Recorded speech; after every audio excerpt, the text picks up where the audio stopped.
12월 달이 됐습니다. 예, 예.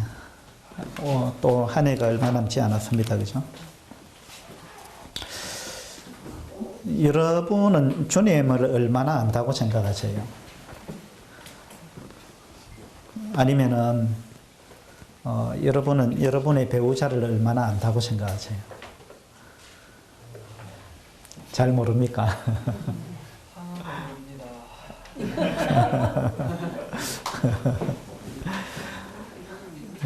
또 여러분은 성경을 얼마나 안다고 생각하세요? 그러니까 우리가 무언가를 잘 안다는 것은 뭘 안다는 의미일까요? 여러분이 여러분의 배우자를 잘 안다라고 이야기를 한다면 뭘 안다는 의미일까요? 마음을 아는 거죠. 마음을 아는 것. 그게 굉장히 중요한 것 같아요. 마음을 아는 것, 그죠? 우리가 주님을 안다라는 이야기도 주님의 마음을 내가 안다는 것일 거예요. 그게 이제 정말 제대로 아는 거죠. 우리가 이제 배우자의 마음을 내가 얼마나 아느냐, 또 주님의 마음을 얼마나 아느냐, 그 다음에 성경을 안다는 것도 그런 의미인 것 같아요. 내가 성경을 얼마나 아느냐라고 했을 때 기준이 성경을 하나님이 기록하셨는데 성경을 통해서 하나님의 마음을 내가 얼마나 아느냐, 이 부분이 아주 중요한 것 같아요. 그래서 우리가 이제 마음을 알지 못하면은요, 오해가 생깁니다. 그렇죠?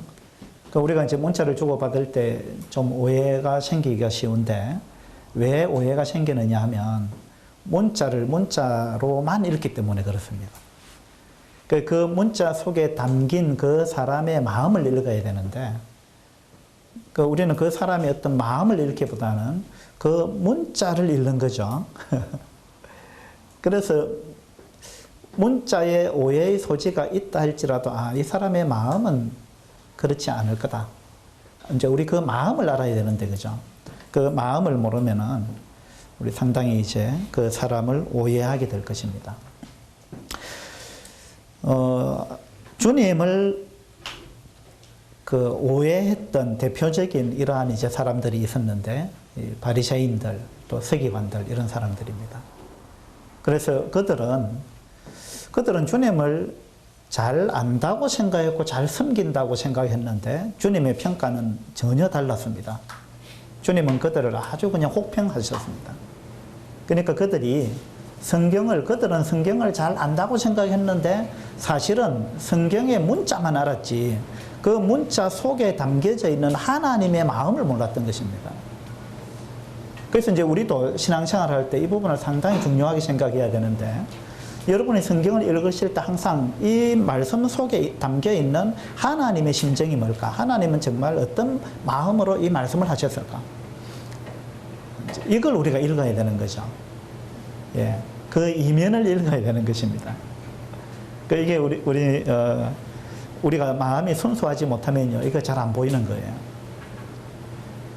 그래서 이제 서기관들, 바리새인들이 이런 부분에 아주 크게 실패했지 않는가, 이런 생각이 듭니다. 마태복음 5장을 보겠습니다.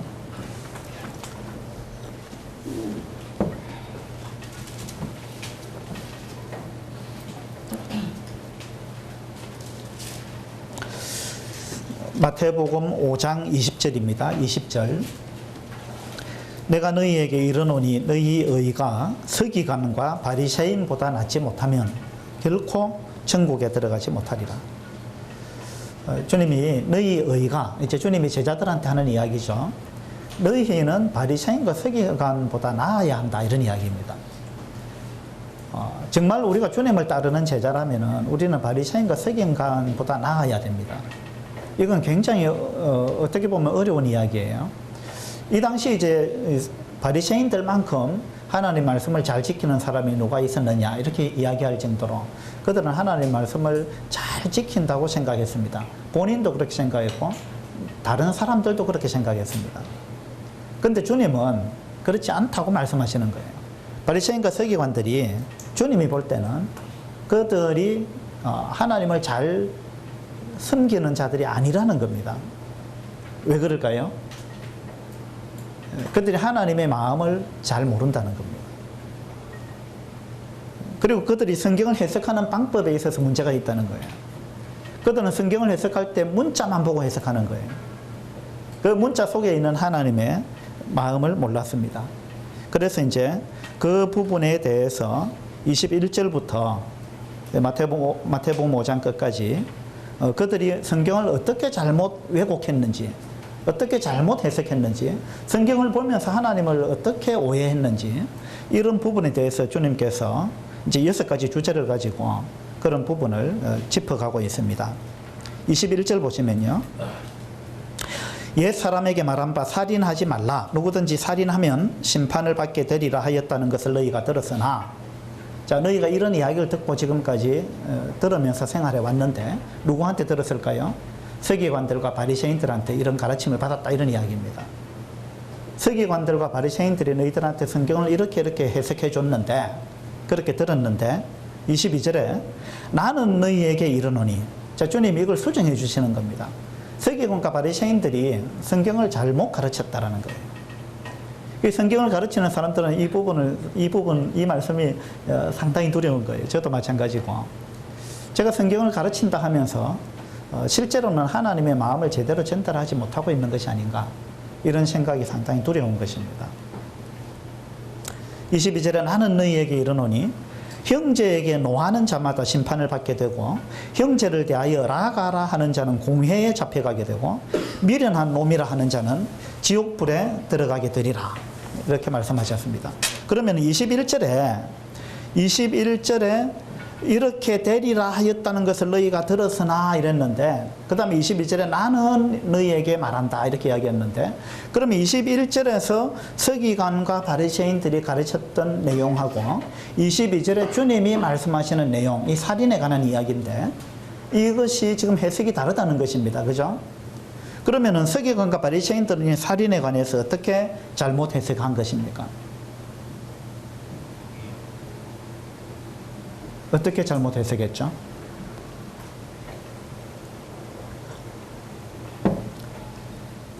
(21절을) 잘 보시면요, 누구든지 살인하면 심판을 받게 되리라, 이렇게 가르쳤는데 살인하면 심판을 받는다. 이게 뭐예요? 이건 이제 결과에 중점이 가 있다는 겁니다. 결과. 살인하면 심판받는다. 그러면은 마음속에 누구를 향해서 정오심을 품고 미워하고 막 저주하는 마음을 갖고 있는데도 그런 마음을 갖고 있을지라도 살인만 안 하면 된다, 이런 의미가 된다는 거예요. 주님 10계명에 살인하지 말라는 그 계명이 있잖아요. 몇 번째 계명입니까? 6번째 계명이죠. 살인하지 말라. 하나님께서 그 계명을 주셨습니다. 근데 그 계명의 참 뜻이 뭐냐 이거죠. 살인하지 말라, 이 말은 그 사람을 아무리 미워하고 정오하고 저주하고 이런 마음을 품었을지라도 살인까지만 안 가면 된다, 이런 의미였을까요, 그것이? 살인하지 말라는 말이 그런 의미였나 이거죠. 이 바리새인과 서기관들은 그런 식으로 성경을 해석했다는 겁니다. 우리가 법을 해석할 때도 마찬가지입니다. 어떤 재판을 하면서 법은요 성문화되어 있는 겁니다. 그죠? 글로서 법을 이제 글로서 표현해놨죠. 성문법입니다. 그런데 법을 우리가 글로서 적는데 뭐 1조 1항 2항 해가지고 이제 법을 글로서 적는데 그 아주 상세한 그 내용까지 다 적을 수는 없습니다. 그렇잖아요. 그래서 이제 재판장이 필요한 겁니다. 이 법 조항을 가지고 이 사건을 어떻게 이제 재판할 거냐, 이 법을 어떻게 해석할 거냐 이거죠. 그러면 판사들이 법을 이제 해석을 하는 사람들 아닙니까? 그러면 판사들이 법을 해석할 때 어떻게 해석하는 것이 법을 가장 잘 해석하는 것일까요? 어떻게 해석해야 될까요? 예? 그 취지에 맞게. 그렇죠. 법의 취지에 맞게. 그 뭐냐면 그 법의 정신을 알아야 된다는 겁니다. 그러니까 법의 정신을 안다는 거, 이거 대단히 중요한 거예요. 그 법에서 말하고자 하는 근본 원리가 뭐냐는 거죠. 그게 법의 정신입니다. 근데 그걸 가지고 그냥 문자 그 하나하나만 가지고 여기 봐라 이렇게 글자가 조사가 이렇게 되어 있지 않느냐. 그래가지고 그러니까 나는 이 법에 해당되지 않는다. 뭐 이렇게 빠져나가려고 이제 하는 사람들이 있다는 겁니다. 이 판사가 이제 이걸 가지고 해석을 잘 해야 되는 거죠. 이 법의 정신은 이런 거다. 이 법이 만들어진 거는 이런 이유 때문이다. 이 법에서 정말 말하고자 하는 건 이것이다. 유권 해석을 해야 된다는 거죠. 그죠? 법이 모든 조항을 다 기록할 수는 없기 때문에. 그래서 이제 판사가 정말 법을 제대로 해석하기 위해서는 그 법의 정신을 알아야 된다는 겁니다. 우리가 성경을 읽을 때도 마찬가지입니다. 하나님께서 왜 이 말씀을 하셨는가? 이 말씀을 하실 때 정말 중요한 요점이 뭘까? 하나님의 마음이 뭘까? 살인하지 말라라는 말은 살인하지 말라라는 그 말 속에 숨겨져 있는 그 법의 정신은 무엇일까요? 살인하지 말라. 뭐겠습니까? 뭐하지 말라. 미워하지 말라. 미워하지 말라. 예? 사랑하라. 예. 그거일 거예요. 계명의 요약은 사랑입니다. 맞죠? 사랑. 그러니까 살인하지 말라는 다른 말로 하면 그 십계명 전체는 어쩌면 율법 전체는 하나님의 마음에 사랑을 염두에 둔 것입니다. 사랑하라는 거예요. 사람을 사랑하라는 것입니다. 하나님도 사랑하라는 거죠. 그게 하나님이 주신 법의 근본 정신입니다. 사랑하라는 겁니다. 근데 이것을 법의 정신을 우리가 해석하지 못하면 살인하지 말라 하면 살인만 안 하면 된다 이렇게 생각하는 거예요. 살인만 안 하면 된다. 미워해도 된다. 그러나 살인까지 가면 안 된다. 정오해도 된다. 그러나 살인은 안 해야 된다. 살인만 안 하면 이 법조항을 어긴 것이 아니다. 이런 식으로 성경을 해석해서는 안 된다는 이야기입니다. 그래서 이제 주님은 나는 너희에게 이르노니 이랬습니다. 22절에 형제에게 노하는 자마다 심판을 받게 된다. 그러니까 바리새인과 서기관들은 이 마음에서 일어나는 살기 이런 거는 문제 삼지 않았다는 것입니다. 여러분 뿌리가 중요합니까? 열매가 중요합니까? 생각하기 따라 다를 수 있는데 예. 뿌리 없으면 열매가 안 되지. 그렇죠.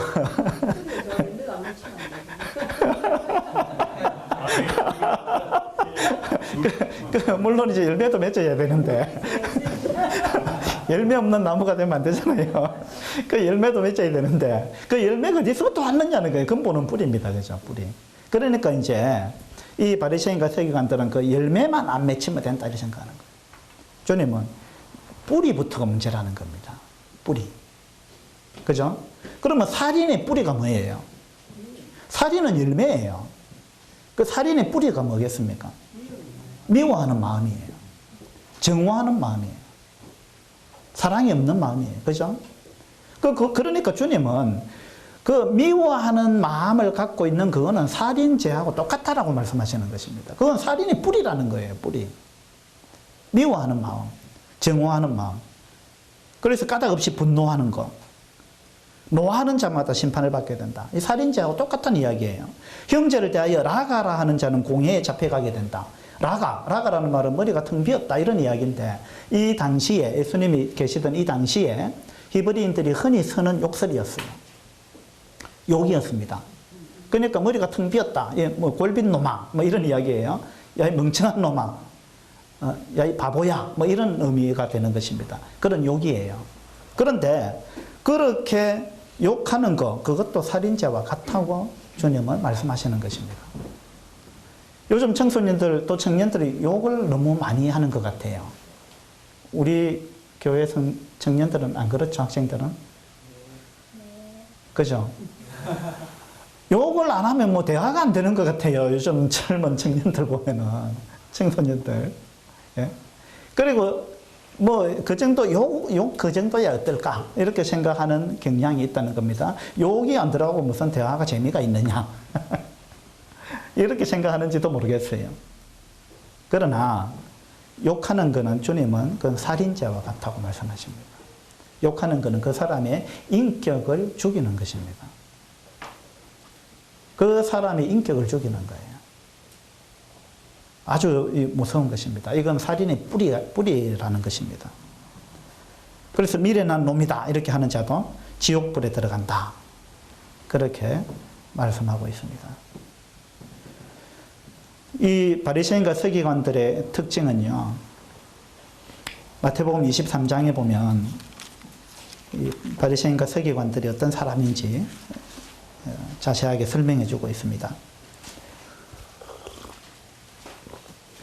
마태복음 23장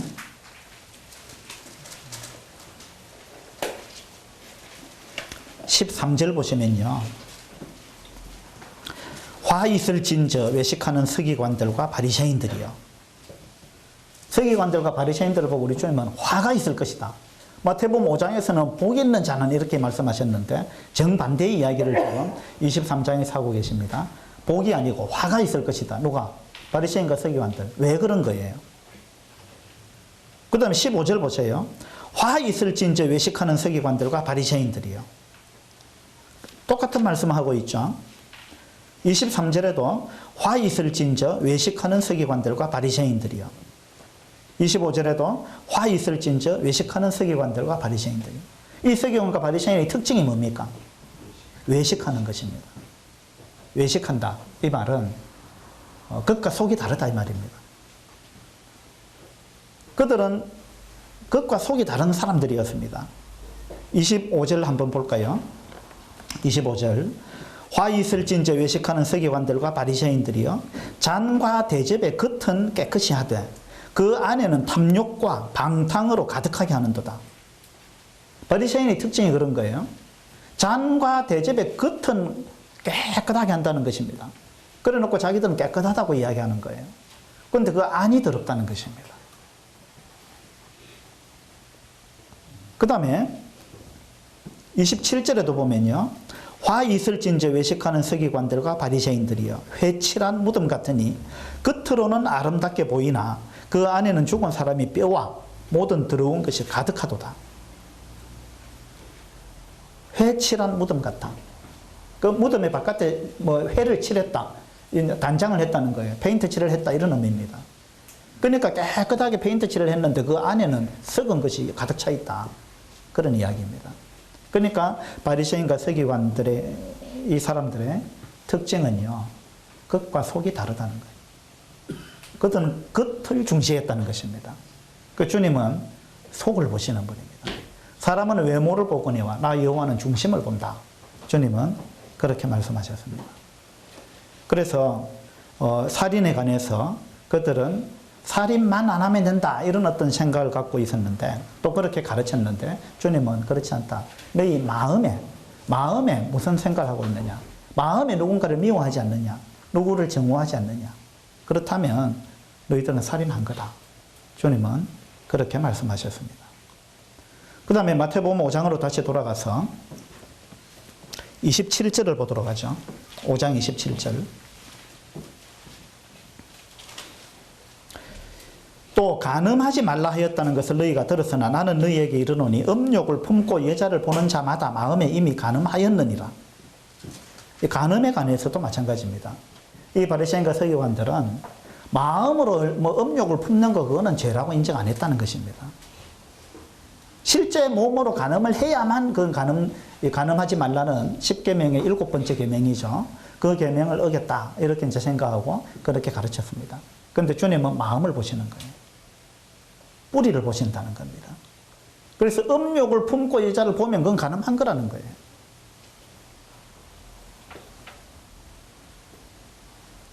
(29절에) 보시면 만일 내 오른 눈이 너로 실족하게 하면 떼어내버리라.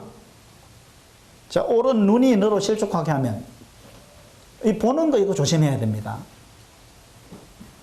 보는 것에서부터 욕심이 들어오고 또 죄가 들어올 확률이 굉장히 높습니다.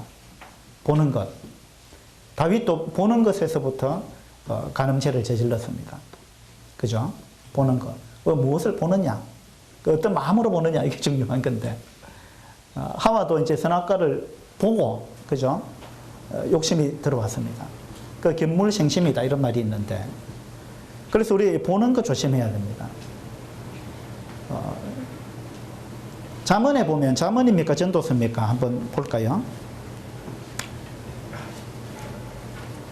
내가 내 눈과 언약을 맺었다. 약속을 했다. 이런 말씀이 있죠. 잠언입니까? 전도서입니까?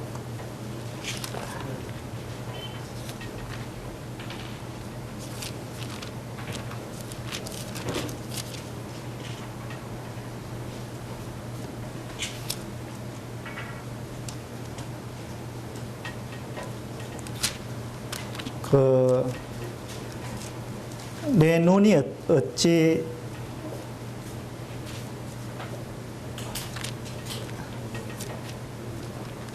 처녀를 예 어디 나옵니까? 아 욥기입니까? 예 맞습니다. 욥기 31장입니다. 잠언 전도서가 아니고 욥기네요. 예.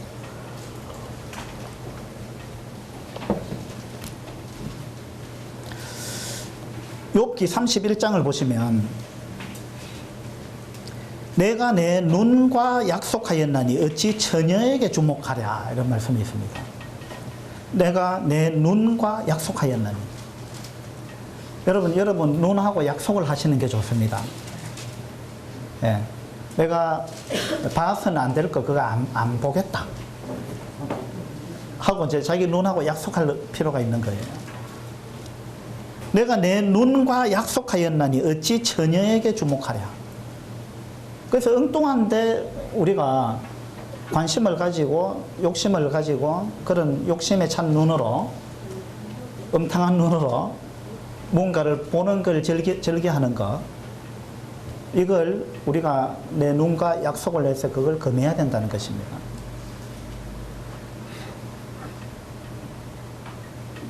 여러분 뭐 음란물들을 습관적으로 본다든지 그런 부분 그거 조심하셔야 돼요. 여러분 눈하고 약속을 하셔야 됩니다. 마태복음 5장으로 다시 돌아가 보면요.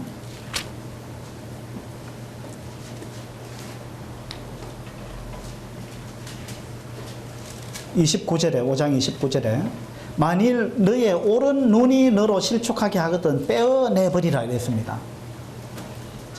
음욕을 품고 여자를 보는 자는 간음했다 그랬는데 그러니까 너의 오른쪽 눈이 계속 그와 같은 음탕한 마음으로 그런 걸 보는 것을 즐겨한다면 차라리 오른 눈을 빼는 게 낫다. 그렇게 말씀하십니다. 오른쪽이라는 것은 왼쪽보다 더 중요하다라는 의미를 갖고 있어요. 그 오른손잡이가 왼손잡이보다 뭐 우월하다 이런 이야기는 아니에요. 근데 성경에서 오른손 또 오른 눈 이렇게 이야기할 때는요. 더 중요한 것 이런 의미를 갖고 있습니다. 그래서 너의 오른 눈이 너로 실족해 하거든 차라리 빼버리는 게 낫다. 우리가 주님 원하는 성결한 삶을 살기 위해서는 그것이 나의 오른쪽 눈이라 할지라도 왼쪽 눈이 아니고 오른쪽 눈이라 할지라도 더 중요한 어떤 그런 것이라 할지라도 정말 그 버리기 아까운 그런 것이라 할지라도 그러나 과감히 그것을 버리는 것이 필요하다. 주님은 그렇게 말씀하십니다. 과감한 결단이 필요하다는 거예요. 우리 청년 중에 한 명이 스마트폰을 폴더폰으로 바꾼 청년이 있습니다. 혹시 아십니까? 예. 요즘 그 스마트폰 없이 어떻게 생활하느냐 이렇게 이제 이야기하는 시대에 우리가 살고 있는데 우리 청년 중에 한 명이 스마트폰을 폴더폰으로 바꿨어요. 얼마나 대단한 일입니까? 저 정말 감동받았어요. 예. 그건 뭐냐면 이와 같은 겁니다. 이 지금 주님이 말씀하신 29절과 같은 거죠. 만일 너의 오른 눈이 실족하게 하거든 빼어버리라. 그 정도 우리가 결단을 해야 된다는 것입니다. 주님 앞에서 우리가 정말 깨끗한 삶을 살고자 하는 마음이 있으면 어떤 무언가를 손해보더라도 그것이 정말 귀중한 것이라 할지라도 그거 잃어버릴 각오를 하는 것이 그것이 낫다는 것입니다. 그 다음에 30절 보세요. 또한 만일 너의 오른손이 너로 실족하게 하거든 찍어버리라. 찍어버리라 이랬습니다. 그래서 우리가 깨끗한 마음을 가지는 것, 행위 이전에 우리가 깨끗한 마음을 가지는 것, 이거 하나님이 정말 원하시는 것이다. 이것이 율법이 정말 요구하는 바는 그런 것이다 라는 말씀을 해주고 있습니다. 그 다음에 31절을 한번 봅시다. 또 일렀을 때 누구든지 아내를 버리려거든 이혼 증서를 줄 것이라 하였으나, 여기에서도 하였으나 이렇게 이야기합니다. 그 다음에 나는 너희에게 이르노니, 그러니까 서기관들과 바리새인들이 이야기한 거하고 그들이 이야기하는 거, 그거는 문제점이 많다는 것입니다. 그들은 율법의 정신을 몰랐습니다. 그래서 아내를 버리려거든 이혼 증서를 줄 것이다 이렇게 가르쳤다는 겁니다. 그러니까 아내를 버리려면, 이혼하고 싶으면, 마음에 안 들면 이혼 증서만 써주면 된다 이렇게 가르쳤다는 거예요. 이혼 증서만 써주면 된다. 물론 이게 모세가 그렇게 이야기했습니다. 그죠? 근데 그것이 본뜻이 뭐냐 이것입니다. 우리가 본뜻을 아는 게 중요합니다. 이걸 갖다가 그들은 이혼하기 위해서 모세가 한 말을 이용했다는 것입니다. 모세가 한 말은 그런 의미가 아니었어요. 그러면 모세가 이혼하려거든 이혼 증서를 써주라. 그건 무슨 의미로 이야기한 것일까요? 무슨 의미로? 이혼 증서만 써주면 마음대로 이혼해도 된다 이런 의미일까요? 이혼을 조장하기 위해서 한 말일까요? 아니면 이혼을 억제하기 위해서 한 말일까요? 억제하기 위해서 한 말입니다. 무슨 말이냐면 이혼을 너무 쉽게 하니까 모세가 이혼 증서를 쓰라 라는 말은 이혼을 성급하게 하지 말라라는 의미가 담겨 있는 거예요. 지금도 우리나라에 이혼하기 위해서는 이혼 숙려기간 이런 게 있습니다. 그건 뭐냐면 이혼을 좀 막겠다는 의미가 있는 거예요. 성급한 이혼을 막겠다는 거예요. 절차를 까다롭게 한다는 거예요. 이혼 증서를 써주라 이 말은 법적인 절차를 밟아라라는 이야기예요. 그러니까 성급하게 이혼하지 마라. 심사숙고해라. 다시 생각해라. 이런 의미를 갖고 있는 것입니다. 그런데 이 바리새인과 서기관들은 이것을 이혼하기 위한 수단으로, 방편으로 이 구절을 사용했다는 것입니다. 이건 원래는 그런 의미가 아닙니다. 마태복음 19장을 한번 볼까요? 주님이 19장에서 이 부분에 대해서 이제 좀 더 설명하셨는데 19장 3절입니다.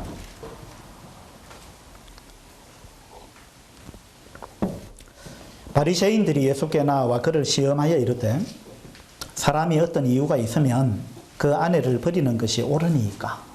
자, 어떤 이유가 있으면, 언어에는 어떤 의미를 갖고 있느냐 하면 모든 이유를 따라서 이런 의미가 있습니다. 그러니까 뭔가 이유가, 어떤 이유든지 이유가 있으면 이런 이야기입니다.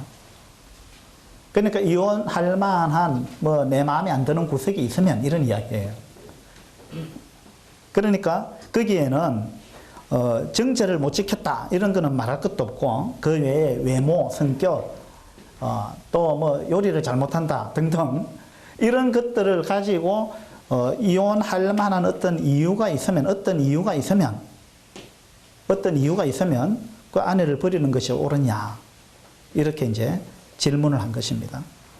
4절에 예수께서 대답하여 이르시되 사람을 지으시니가 본래 그들을 남자와 여자로 지으시고 말씀하시기를 그러므로 사람이 그 부모를 떠나서 아내에게 합하여 그 둘이 한 몸이 될지니라 하신 것을 읽지 못하였느냐.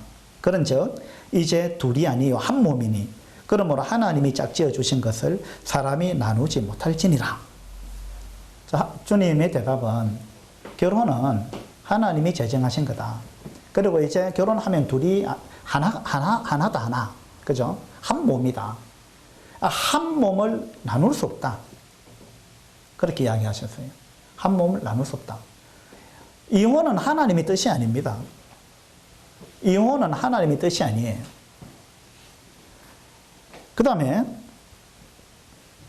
7절에 보세요. 여짜오되 그러면 어찌하여 모세는 이혼 증서를 주어서 버리라 명하였나이까? 그 이제 모세가 한 말을 이제 들고 나온 겁니다.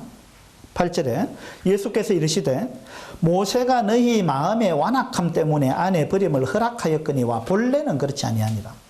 본래는 그렇지 않다. 그러니까 본래는 이 말은 결혼을 제정하신 하나님의 본래 의도가 뭔지를 생각하라는 거예요. 이 법의 정신을 알아야 된다는 겁니다. 그리고 모세가 이 말을 한 이유가 뭐냐? 그 참뜻이 뭐냐? 그걸 너희들이 놓치고 있다. 그런 이야기죠. 9절에 내가 너희에게 말하노니 누구든지 음행한 이유 외에 아내를 버리고 다른 데 장가드는 자는 간음함이니라. 그래서 주님이 이제 이 바리새인들은 이야기할 때 어떤 이유가 있으면 이렇게 이야기했는데 주님은 이유는 하나밖에 없다. 다른 이유는 절대 이혼 조건이 될 수 없다는 겁니다. 단 하나 이혼할 수 있는 조건, 단 하나 뭘까요? 음행입니다. 이거는 결혼 서약을 어긴 것입니다. 결혼 서약의 핵심은 그거죠.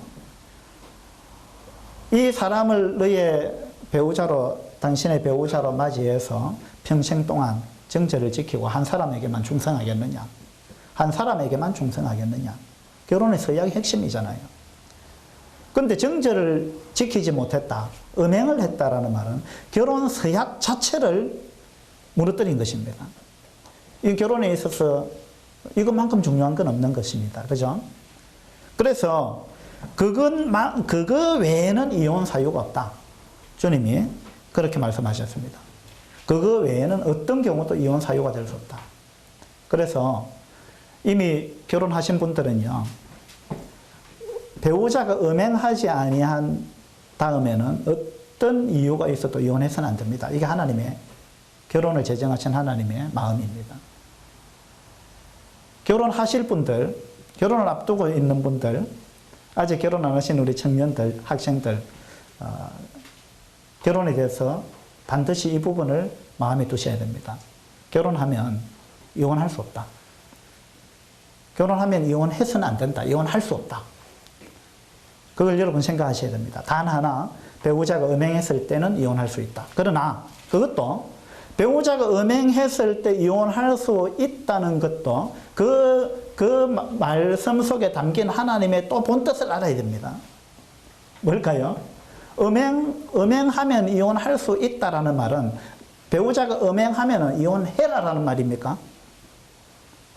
할 수 있다는 거예요.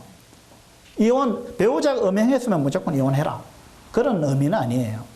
하나님의 마음은 배우자가 음행을 했을지라도 용서하고 함께 사는 것을 하나님은 더 원하십니다. 그게 하나님의 마음이에요. 하나님이 우리를 향한 그런 마음을 갖고 계십니다. 우리가 하나님 앞에 음행한 자나 마찬가지 아니에요. 그런데 하나님 우리를 용서하시고 우리를 사랑하시잖아요. 하나님 그걸 우리한테 보여주고 있습니다. 호세아 선지자를 통해서도 하나님은 그걸 우리한테 보여주고 계시는 거예요. 그러니까 우리가 어쨌든 성경을 읽을 때 이 구절 속에 있는 하나님의 마음이 뭘까? 이걸 우리가 찾는 건 대단히 중요한 것입니다.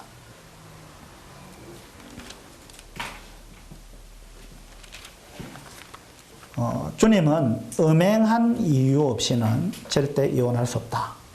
그렇게 분명히 말씀하셨습니다. 요즘 사람들은 뭐 이혼 사유 가장 많은 게 뭐죠? 성격이 안 맞다. 그렇게 이야기합니다. 성격이 안 맞아서 도저히 같이 살 수가 없다. 그건 법에서 그건 이혼 조건을 허락하는 겁니다. 그죠? 우리나라 법에서 이혼 허락하는 조건이 여러 가지가 있습니다. 그러나 성경은 오직 음행 외에는 이혼 조건이 없다. 분명히 그렇게 말씀하십니다. 고린도전서 7장 한번 볼까요?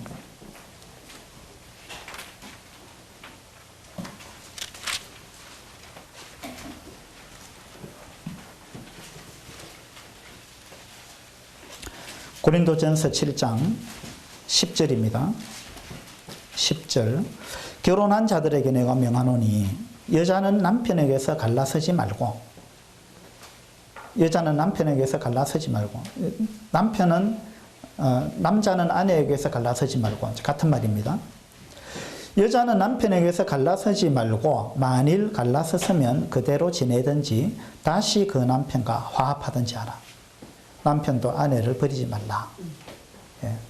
그 이혼을 금하고 있는데 만약에 이혼했으면 어떻게 해야 되느냐? 만약에 이혼했으면 본래의 배우자와 다시 합하라. 아니면 혼자 살아라. 그것이 이 고린도전서에서 가르침입니다. 그러니까 다른 사람과 재혼하기 위해서 이혼하는 거, 그건 간음입니다. 그게 하나님의 가르침이에요. 그러니까 이혼을 만약에 했으면 다시 합하는 게 가장 좋다. 또 그렇지 않으면 혼자 살아라. 예. 그래서 여러분 만약에 이혼하시려고 하는 분이 계시다면 이 사람하고 도저히 못 살겠다. 다른 사람하고 좀 살아봤으면 좋겠다. 포기해야 되겠지. 그건 안 되는 이야기입니다. 미리 포기하세요. 그리고 그래도 나는 이혼해야 되겠다. 그러면 혼자 살 각오를 하십시오. 예.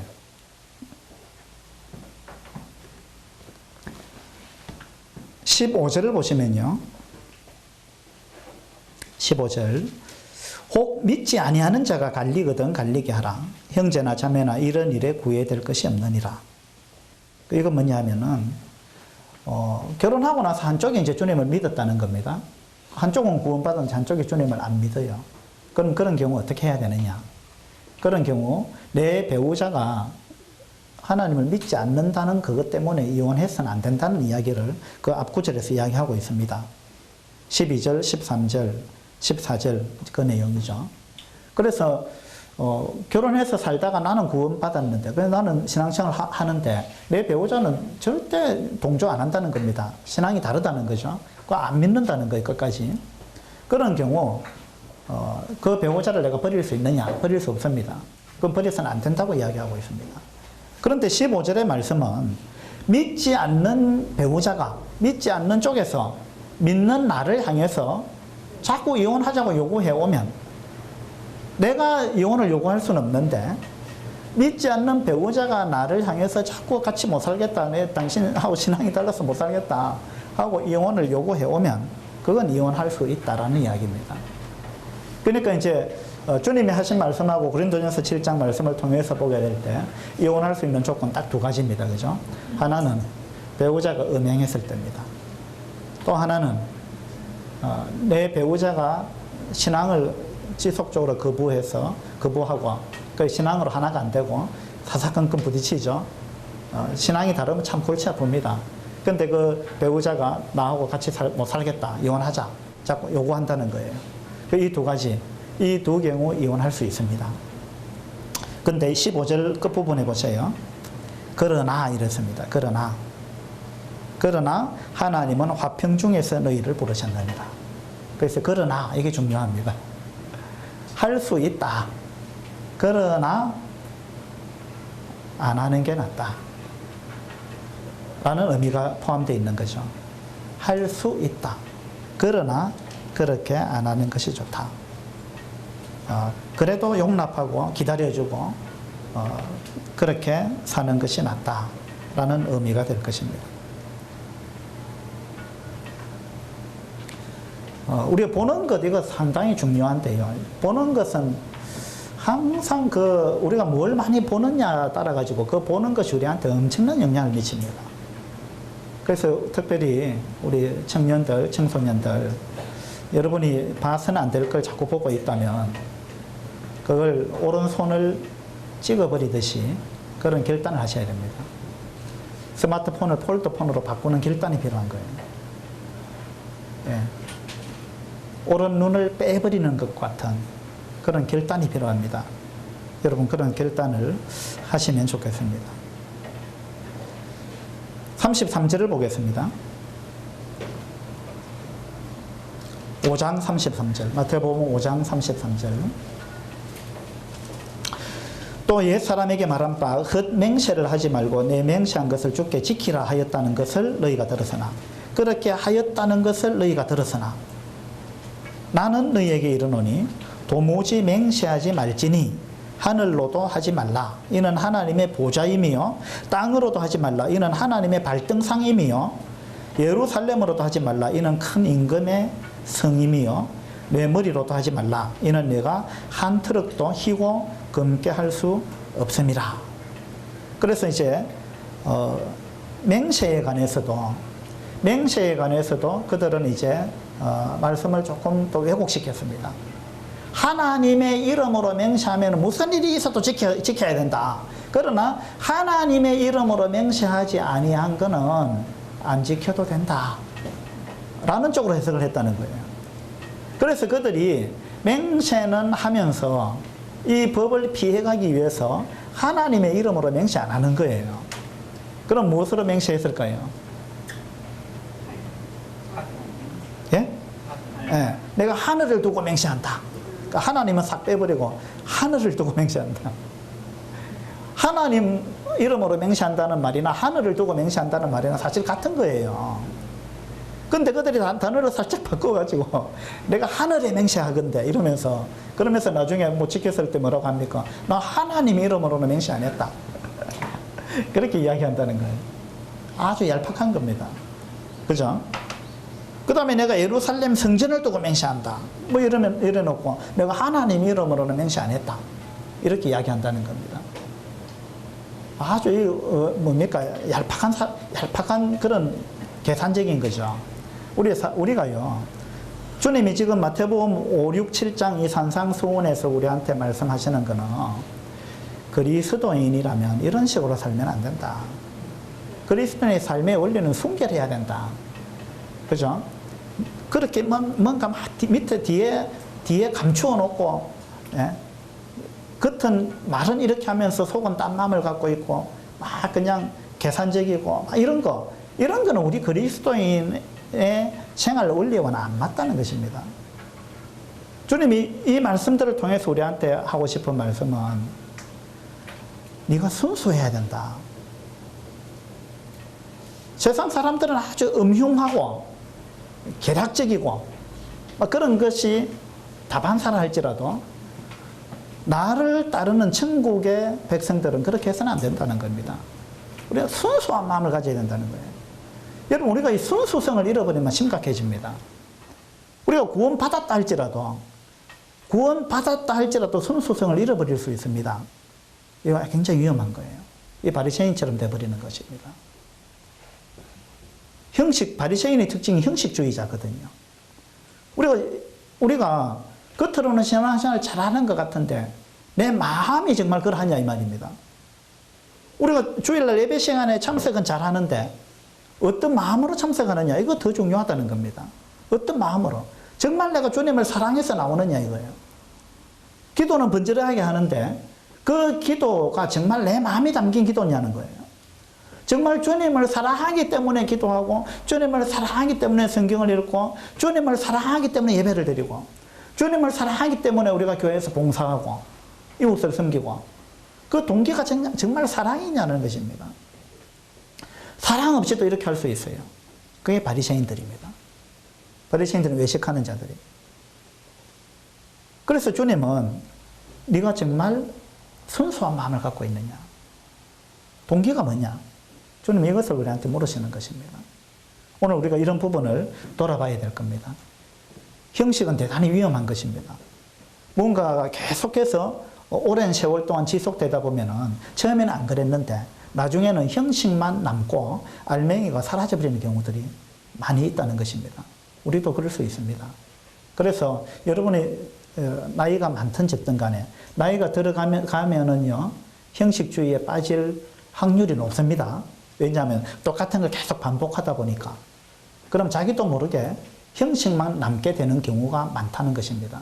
그래서 저는 이런 부분을 오래전부터 이것이 내가 습관화되는 걸 참 조심해야 된다, 이런 마음을 항상 갖고 있었어요.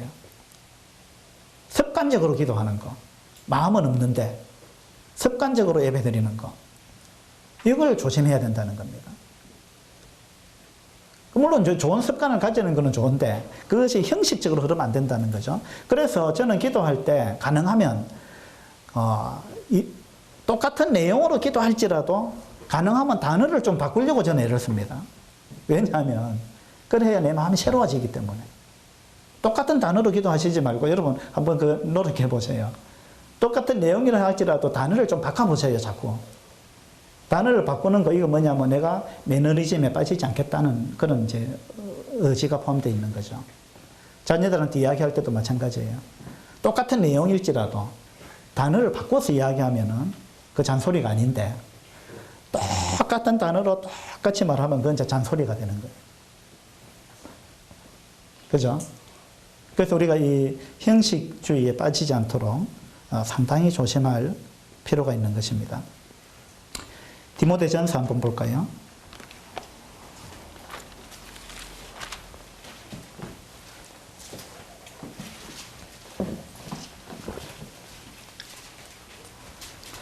디모데전서 1장입니다.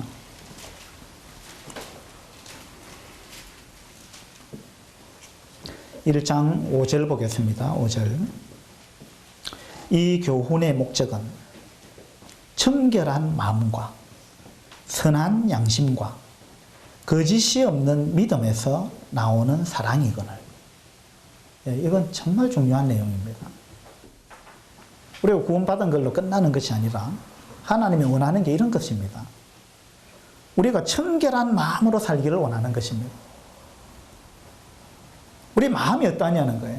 마음은 그렇지 않은데도 번지르하게 행동할 수 있습니다. 주님이 원하는 건 그게 아니죠. 청결한 마음, 선한 양심. 선한 양심을 잃어버리면 안 되는 거예요. 그 다음에 거짓이 없는 믿음.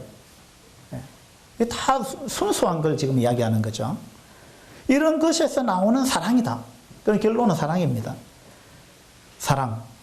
사랑 없이 행하는 거, 사랑 없이 뭔가 하는 거는 다 그거는 청결한 것도 아니고 선한 양심도 아니고 그건 거짓이 없는 믿음도 아니라는 거죠. 그래서 바리새인과 서기관들을 주님이 왜 자꾸 책망하시느냐 하면 이런 것을 상실했다는 겁니다. 청결한 마음, 선한 양심, 거짓이 없는 믿음, 이런 걸로 말미암는 사랑, 이런 거 없이 무언가를 열심히 하는 거, 이런 건 다 헛된 것이라는 겁니다. 이게 외식하는 거죠. 빌립보서에도 보면은 너희 안에 이 마음을 품어라. 무슨 마음이죠? 예수 그리스도의 마음. 우리가 무슨 마음을 갖고 있느냐 이거죠. 내가 무엇을 하느냐가 중요한 거 아니고 내가 어떤 사람이냐가 더 중요합니다. 무엇을 하느냐보다도 내가 어떤 사람이냐, 그리고 무엇을 하느냐보다 내가 어떤 마음을 갖고 하느냐, 그죠? 그게 더 중요한 것입니다. 그래서 우리가 순수성을 잃지 않도록 여러분의 관심을 많이 가지시면 좋겠습니다. 그래서 마태복음 5장 다시 돌아가면 맹세에 관해서 주님이 일반적으로 서기관들과 바리새인들이 잘못 가르쳤던 것, 이런 부분을 수정해 주고 있습니다. 맹세는 무엇으로 맹세하든 반드시 지켜야 된다. 하나님의 이름으로 맹세한 것만 지키는 것이 아니라 무엇으로 맹세하든지 간에 지켜야 된다. 그리고 맹세 안 하는 게 더 낫다. 맹세를, 사람들이 맹세하는 걸 좋아하는 사람들이 있는데 왜 그럴까요? 얼마 전에 어떤 정당 지지자도 자기 손에 장을 찢이겠다 이렇게 이야기하던데, 맹세한 부분이죠. 상당히 위험한 겁니다. 왜 위험할까요? 우리 사람은 맹세해놓고 못 지킬 경우가 많습니다. 그죠? 그 책임지기 어려운 거예요. 자기 한 말에 대해서. 그래서 이제 그 뒤에 보면은 34절에 나는 너희에게 이르노니 도무지 맹세하지 말지니 하늘로도 하지 말라. 이는 하나님의 보좌이며 땅으로도 하지 마라. 그러니까 맹세하지 말라 이렇게 말씀하셨습니다. 맹세해놓고 우리는 못 지킬 수 있기 때문에 맹세하지 말라. 그 다음에 맹세 안 해도 되는 이유가 뭐냐 하면은 37절에 보면요, 오직 너희 말은 옳다 아니라 하라. 이에서 지나는 것은 악으로부터 나느니라. 그러니까 너희 말할 때 내가 하늘에 맹세코 이거 하겠다 이렇게 이야기하지 말고, 하늘에 맹세코 이것이 옳다 이렇게 이야기하지 말고 그냥 옳다, 이거 옳다. 난 그건 그러다고 생각한다. 이 정도로 이야기하라는 거예요. 맹세하지 말고, 그냥 예면 예, 아니면 아니요라고 하면, 예, 그렇게 하겠습니다. 이러면 됐지. 내가 맹세코 그렇게 하겠습니다. 라고 이야기 안 해도 된다는 거예요.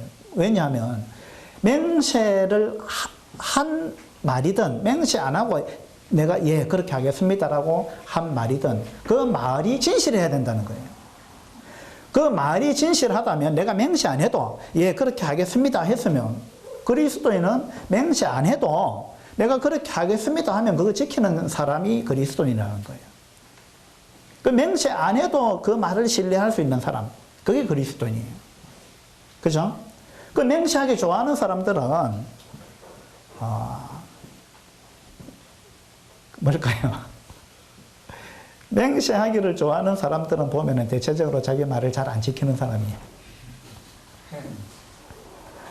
그러니까 뻥이 센 사람. 그렇죠. 그러니까 이제 상대방이 내 말을 내가 그냥 예 그렇게 하겠습니다 하면 잘 안 믿어주거든요. 내가 신뢰가 없다는 말입니다. 그만큼. 그러니까 이제 저 사람을 하여금 내 말을 믿게 만들어야 되니까. 내가 이미 신뢰가 있는 사람이라면 맹세 안 해도 내 말을 믿는단 말이에요. 상대방이. 근데 내가 워낙 내 말을 못 지키는 사람으로 이제 평이 나 있다면 내 말을 믿도록 만들어야 될 거 아니에요. 그러니까 맹세를 한다는 말입니다. 그러니까 맹세 자주 하는 사람은 그만큼 신뢰성이 없는 사람이에요. 그래서 여러분이 맹세 안 하고 말하더라도 그 말을 상대방이 믿을 수 있는 그런 사람이 돼야 된다는 것입니다. 그래서 오직 너희 말은 옳다 아니라 하라. 이에서 지나는 것은 악으로부터 난다. 이렇게 말씀하셨습니다. 그래서 오늘 이제 마태복음 5장 21절부터 몇 가지 말씀을 봤는데요. 바리새인과 서기관들이 하나님의 말씀을 악용했던 것, 하나님의 말씀을 왜곡시켰던 것, 하나님의 말씀을 오히려 그들의 이익을 위해서 이용했던 것, 이런 부분들을 주님께서 지적해 주고 계십니다. 그러면서 우리한테 주님이 주시는 교훈은 너희들은 순수해야 된다. 마음에 계산적인 이면의 어떤 교활한 그런 생각을 품고 살아서는 안 된다. 순수하게 그렇게 살아야 되고 어떤 이제 그 율법의 꼬투리를 잡아가지고 그걸 가지고 자기를 합리화시키려고 하는 그런 마음에서 벗어나야 된다. 그 법의 정신을 알아야 된다.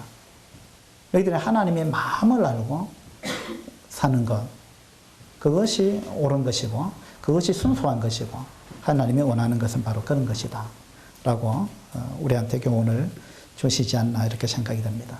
그래서 우리 성도님들 모두